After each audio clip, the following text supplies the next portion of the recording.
नमस्कार दोस्तों, संबोध सागर में आपका स्वागत है। आज है 2 मई। आज हम लोग 2 मई के सभी महत्वपूर्ण करंट अफ़ेयर्स को देखेंगे। स्टार्ट करने से पहले आप लोगों से एक छोटी-सी रिक्वेस्ट है कि आप लोग संबोध सागर को लाइक, शेयर एवं सब्सक्राइब करना ना भूलें। तो आइए स्टार्ट करते हैं 2 मई के महत्वपूर्ण current affairs. Question number 1, corona warrior of the day से पुरस्कृत होने वाले व्यक्ति हैं। तो ऑप्शन है ए कमल कुमार, ऑप्शन बी श्रवण कुमार और ऑप्शन सी पवन कुमार और ऑप्शन डी राजकुमार। तो इस क्वेश्चन का राइट आंसर हो जाएगा ऑप्शन बी यानी श्रवण कुमार। अभी हाल ही में corona warrior of the day से पुरस्कृत होने वाले व्यक्ति श्रवण कुमार हैं। अच्छा, ऑप्शन नंबर ए की बात करें तो ऑप्शन नंबर ए की बात हम लोग बात करें तो कमल कुमार को कुछ दिन पहले जो है corona warrior of the day से पुरस्कृत किया गया था। अब अभी हाल ही में किसको किया गया? तो अभी हाल ही में श्रवण कुमार को corona warrior of the day से पुरस्कृत किया गया। एक प्रकार से देखें तो श्रवण कुमार जो है दूसरे व्यक्ति बन गए हैं corona warrior of the day से पुरस्कृत होने वाले। और पहले व्यक्ति कौन है? तो पहले व्यक्ति की बात करें तो कमल कुमार को corona warrior of the day से पुरस्कृत पहली बार किया गया था और दूसरी बार श्रवण कुमार को किया गया। बढ़ते हैं नेक्स्ट क्वेश्चन की तरफ। Question number 2। क्वेश्चन नंबर 2 है, गुंजन ऑनलाइन प्रतियोगिता किसके लिए प्रारंभ की गई? तो ऑप्शन है ए दिव्यांगजन के लिए, ऑप्शन बी वृद्ध लोगों के लिए, थोड़ा टाइपिंग मिस्टेक हो गई है, ऑप्शन बी वृद्ध और ऑप्शन सी खिलाड़ियों के लिए और ऑप्शन डी संगीतकारों के लिए। तो इस क्वेश्चन का राइट आंसर हो जाएगा ऑप्शन ए यानी दिव्यांग जनों के लिए जो है गुंजन ऑनलाइन प्रतियोगिता प्रारंभ की गई है। प्रतिभागियों के जो है यह प्रतियोगिता किस लिए है जो है तो यह इसके नाम से ही, गुंजन नाम से ही अब इसका अर्थ मिल जा रहा है कि यह गीतों से संबंधित प्रतियोगिता है। प्रतिभागियों के गीतों को जो है नैब के फेसबुक पेज पर भी अपलोड किया जाएगा। इस पर इनके गीतों को किस पर अपलोड किया जाएगा? तो नैब के फेसबुक पेज पर भी अपलोड किया जाएगा। अच्छा, इस प्रतियोगिता के बारे में थोड़ा और जानकारी लेते हैं। तो प्रतियोगिता जो है 2 वर्गों में होगी। एक जूनियर वर्ग जिसमें 14 वर्ष से कम आयु के बच्चे होंगे और दूसरी सीनियर वर्ग जिसमें 15 वर्ष से अधिक आयु के लोग होंगे। तो इस क्वेश्चन में हम लोगों ने क्या-क्या देखा? तो गुंजन ऑनलाइन प्रतियोगिता किसके लिए प्रारंभ की गई? तो ऑप्शन ए यानी दिव्यांगजनों के लिए प्रारंभ की गई। यह प्रतियोगिता क्या है? इस प्रतियोगिता में क्या होगा? तो इसमें जो है गीतों का कंपटीशन होगा जो है। अपने-अपने गीत को रिकॉर्ड करके जो है 10 मई तक जो है इसको 10 मई तक सेंड करना होगा एक व्हाट्सएप नंबर पे जो है। अच्छा, अब इसके बाद हम लोगों ने देखा कि कितने वर्गों में यह प्रतियोगिता है, तो यह प्रतियोगिता 2 वर्गों में है। नंबर 1 14 वर्ष से कम आयु के लोगों के लिए और नंबर 2 15 वर्ष से अधिक आयु के लोगों के लिए जो है। तो इस क्वेश्चन के लिए इतना ही। बढ़ते हैं नेक्स्ट क्वेश्चन की तरफ। Question number 3। क्वेश्चन नंबर 3 है, ग्रेटा थनबर्ग ने 75 लाख की राशि प्रदान की। तो ऑप्शन है ए डब्ल्यूएचओ, ऑप्शन बी यूनिसेफ और ऑप्शन सी आईएमएफ और ऑप्शन डी व्हाइट हाउस। तो क्वेश्चन है ग्रेटा थनबर्ग ने हाल ही में 75 लाख की राशि किसको प्रदान की? तो इस क्वेश्चन का राइट आंसर हो जाएगा ऑप्शन बी यानी यूनिसेफ को। ग्रेटा थनबर्ग ने 75 लाख की राशि अभी हाल ही में यूनिसेफ को प्रदान की।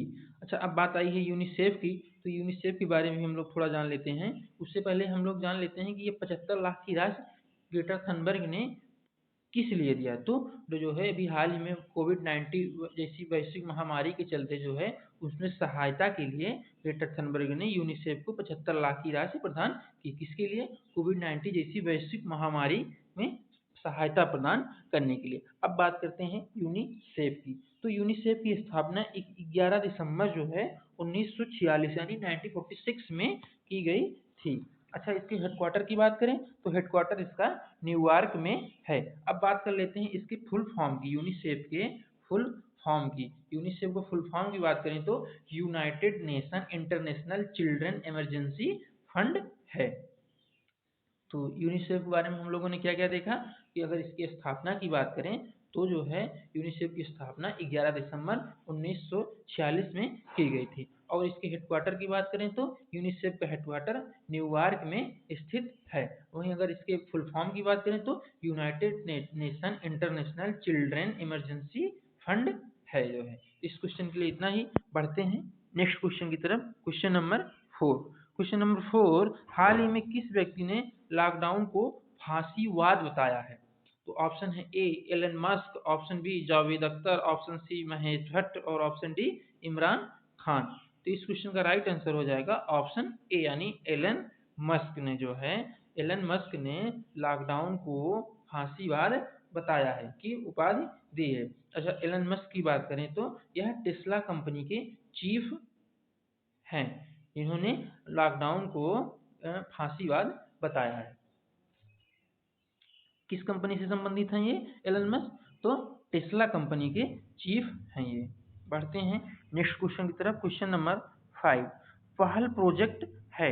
ऑप्शन है ए यूएसएआईटी, ऑप्शन बी भारत सरकार, ऑप्शन सी ए एवं बी दोनों यानी यूएसएआईटी और भारत सरकार की दोनों का और ऑप्शन डी डब्ल्यूएचओ। तो इस क्वेश्चन की राइट आंसर की बात करें तो ऑप्शन सी यानी ए एवं बी दोनों यानी ए यूएसएआईटी और भारत सरकार की यह एक संयुक्त प्रोजेक्ट है जो है।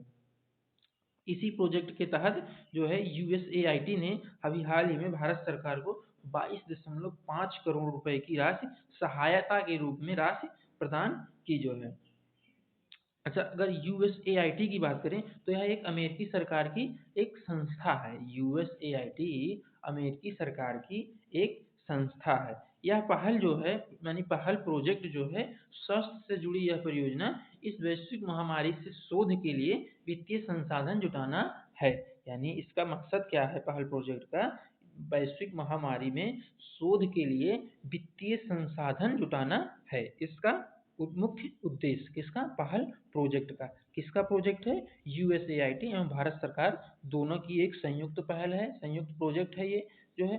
अगर यूएसएआईटी की बात करें तो यह अमेरिकी सरकार की एक संस्था है जिसने अभी हाल ही में भारत को 22.5 करोड़ रुपए की राशि सहायता के रूप में प्रदान की जो है। किसमें? किस लिए? कोरोना कोविड-19 जैसी वैश्विक महामारी में सहायता के लिए यह राशि प्रदान की गई। बढ़ते हैं नेक्स्ट क्वेश्चन की तरफ। Question number 6। क्वेश्चन नंबर 6, लघु वनोपज की खरीदारी में कौन सा राज्य टॉप पर रहा? तो ऑप्शन है ए Jharkhand, option B Madhya Pradesh, option C Bihar और ऑप्शन डी छत्तीसगढ़। तो इस क्वेश्चन की राइट आंसर की बात करें तो ऑप्शन नंबर ए यानी झारखंड जो है, सॉरी ऑप्शन डी यानी छत्तीसगढ़ जो है वो लघु वनोपज की खरीदारी में जो है टॉप पर रहा है। अच्छा, अब बात आई है झारखंड की, तो झारखंड के बारे में हम लोग थोड़ा जानकारी ले लेते हैं। झारखंड की राजधानी रांची है और यहाँ वहाँ के सीएम की बात करें तो हेमंत सोरेन झारखंड के इस समय सीएम हैं। वहीं अगर राज्यपाल की बात करें तो द्रौपदी मुर्मू वहाँ के राज्यपाल हैं जो है। अच्छा, अगर राज्यसभा सीटों की बात करें, काफ़ी एग्जाम में पूछा जाता है विभिन्न राज्यों से संबंधित वहाँ की राज्यसभा और लोकसभा सीटों के बारे में पूछ लिया जाता है। तो झारखंड की राज्यसभा सीटों की के बारे में बात करें तो झारखंड में राज्यसभा में 6 सीटें हैं, वहीं लोकसभा में 14 सीटें हैं जो है। तो क्या देखा हम लोगों ने इस क्वेश्चन में? तो लघु वनोपज की खरीदारी में कौन सा राज्य टॉप पर रहा है? तो राइट आंसर क्या? छत्तीसगढ़ जो है लघु वनोपज की खरीदारी में टॉप पर रहा है। वहीं झारखंड जो है लघु वनोपज की खरीदारी में राइट आंसर ऑप्शन ए यानी झारखंड जो है लघु वनोपज की खरीदारी में टॉप पर रहा है। अच्छा, अगर झारखंड के बारे में हम लोग बात करें तो झारखंड की राजधानी रांची और वहाँ के सीएम इस समय हेमंत सोरेन और राज्यपाल द्रौपदी मुर्मू हैं। वहीं अच्छा, राज्यसभा सीटों की बारे में बात करें तो 6 सीटें हैं, वहीं लोकसभा सीटों की बात करें तो 14 सीटें वहाँ पर हैं।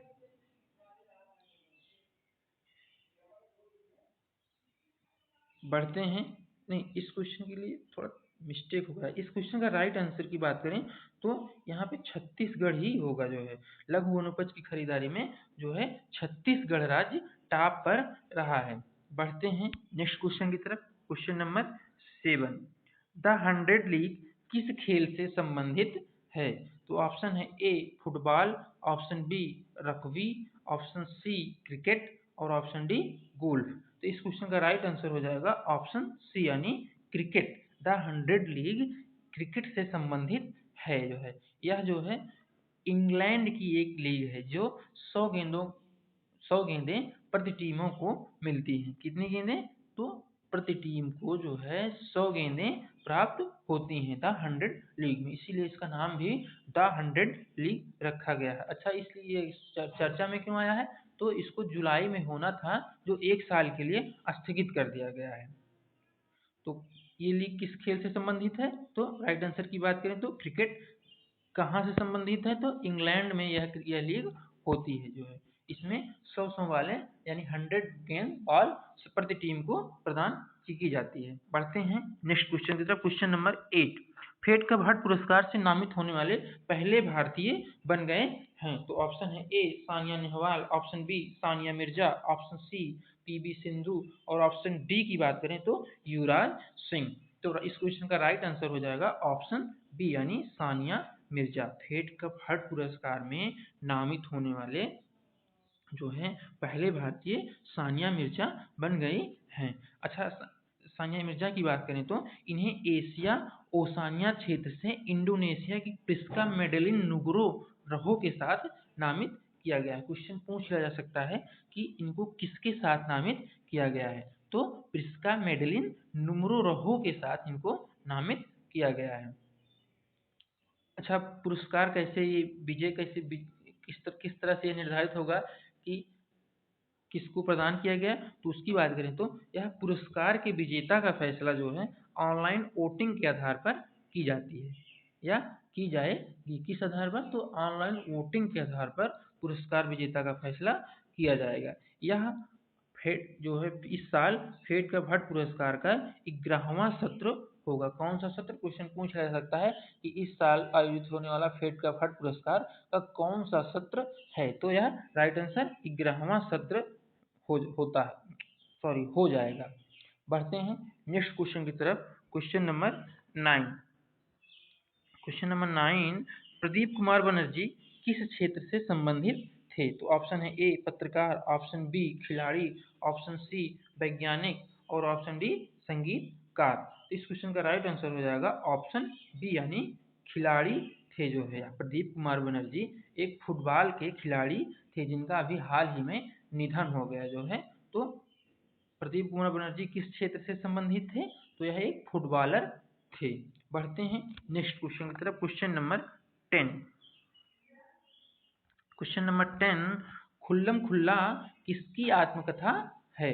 तो ऑप्शन है ए Irfan Khan, option B Rishi Kapoor, option C Vinod Khanna और ऑप्शन डी राजेश खन्ना। तो इस क्वेश्चन का राइट आंसर हो जाएगा ऑप्शन डी यानी ऋषि कपूर जी की यह आत्मकथा है जिनका अभी हाल ही में निधन हो गया। तो इसलिए चर्चा में हो गया है कि खुल्लम खुल्ला किसकी आत्मकथा है? तो राइट आंसर ऋषि कपूर। बढ़ते हैं नेक्स्ट क्वेश्चन की तरफ। क्वेश्चन नंबर 11, इंजीयूटी से क्या अभिप्राय है? तो बताना है कि इंजीयूटी से क्या अभिप्राय है। तो ऑप्शन है ए मंगल ग्रह का नाम है, ऑप्शन बी हेलीकॉप्टर का नाम है और ऑप्शन डी यह एक तारा है और ऑप्शन डी यह एक धूमकेतु है। इंजीन्यूटी जो है, टाइपिंग में थोड़ा मिस्टेक हो गई है यहाँ पर थोड़ा, इंजीन्यूटी इंजीन्यूटी से क्या अभिप्राय है? तो इस क्वेश्चन के राइट आंसर की बात करें तो जो है ऑप्शन बी यानी यह एक हेलीकॉप्टर का नाम है। इंजीन्यूटी की बात करें तो हेलीकॉप्टर का नाम यह है इंजीन्यूटी। तो इसलिए यह करंट में चर्चा में क्यों रहा? तो यह नासा के अमेरिकी अंतरिक्ष एजेंसी नासा जो है, नासा के पहले मंगल हेलीकॉप्टर का नाम जो है इंजीन्यूटी रखा गया है। अच्छा, अब मेन मुख्य मुद्दा तो ये है कि भारतीय मूल की 17 वर्षीय वनीजा रूपाणी ने इसका नाम रखा है। इसलिए करंट में क्वेश्चन पूछ लिया जा सकता है कि इंजीनिटी से क्या अभिप्राय है? तो हेलीकॉप्टर का नाम है। इस तरह से भी क्वेश्चन पूछा जा सकता है कि नासा के पहले मंगल हेलीकॉप्टर का नाम क्या है? तब भी इंजीन्यूटी। यह भी पूछ लिया जा सकता है कि नासा के पहले मंगल हेलीकॉप्टर का नामकरण किसने किया? तो भारतीय मूल की 17 वर्षीय वनीजा रूपाणी ने इसका नाम रखा है। एक प्रतियोगिता स्टार्ट की गई थी, उसी में इनका जो है सिलेक्ट हुई थी जो है। अच्छा, इंजीन्यूटी से मतलब क्या है, यानी इंजीन्यूटी का मीनिंग क्या होता है? तो इंजीन्यूटी की मीनिंग की बात करें यानी अर्थ की बात करें तो इसका मतलब होता है किसी व्यक्ति का आविष्कारी चित्र। क्या? इंजीन्यूटी मीन्स किसी व्यक्ति का आविष्कारी चित्र। तो इस क्वेश्चन में हम लोगों ने क्या क्या देखा कि इंजीन्यूटी से क्या अभिप्राय है? तो यह नासा के पहले मंगल हेलीकॉप्टर का नाम है, जिसको जो है भारतीय मूल की 17 वर्षीय वनीजा रूपाणी ने इसका नाम रखा था जो है। और इंजीन्यूटी से मीनिंग क्या है इसका? तो किसी व्यक्ति का आविष्कारी चित्र है। यह भी क्वेश्चन पूछ लिया जा सकता है कि इंजीन्यूटी का अर्थ क्या होता है? तो किसी व्यक्ति का आविष्कारी चित्र। अच्छा, अब बात आई है नासा की, तो नासा के बारे में हम लोग थोड़ा जान लेते हैं। वहीं अच्छा, नासा के फुल फॉर्म की बात करें तो the national aeronautics and space administration है। वहीं हेडक्वार्टर की बात करें तो वाशिंगटन डीसी में नासा का हेडक्वार्टर स्थित है। वहीं अच्छा, इसकी स्थापना की बात करें तो इसकी स्थापना 29 जुलाई 1958 को की गई थी। NASA the national aeronautics and space administration जो है, इसके हेडक्वार्टर की बात करें तो वाशिंगटन डीसी में। वहीं स्थापना की बात करें तो 29 जुलाई 1958 यानी 1958 को की गई थी जो है। अच्छा, नासा एक क्वेश्चन आप लोगों ने ये आप लोगों को ये नहीं पता होगा कि नासा से पहले भी कोई कंपनी थी इस तरह के कार्य के लिए अमेरिका में? तो नासा से पहले नाका नाम की संस्था या फर्म या कंपनी जो है वहाँ पर कार्यरत थी। नाका 1915 से 1958 तक कार्यरत थी। तो 1958 में NASA the national aeronautics and space administration स्थापित हो गई। उससे पहले क्या थी? नाका। 1915 से 1958 तक। तो आज के लिए दोस्तों इतना ही। इसके बाद हम लोग नेक्स्ट करंट अफेयर की वीडियो लेकर उपस्थित रहेंगे। तब तक आप लोग अच्छे से पढ़ें, अच्छे से याद रखें। एक दो बार वीडियो को देखेंगे याद हो जाएगा। जाने से पहले आप लोगों से एक छोटी सी रिक्वेस्ट है कि आप लोग संबोध सागर को लाइक शेयर एवं सब्सक्राइब करना ना भूलें। धन्यवाद।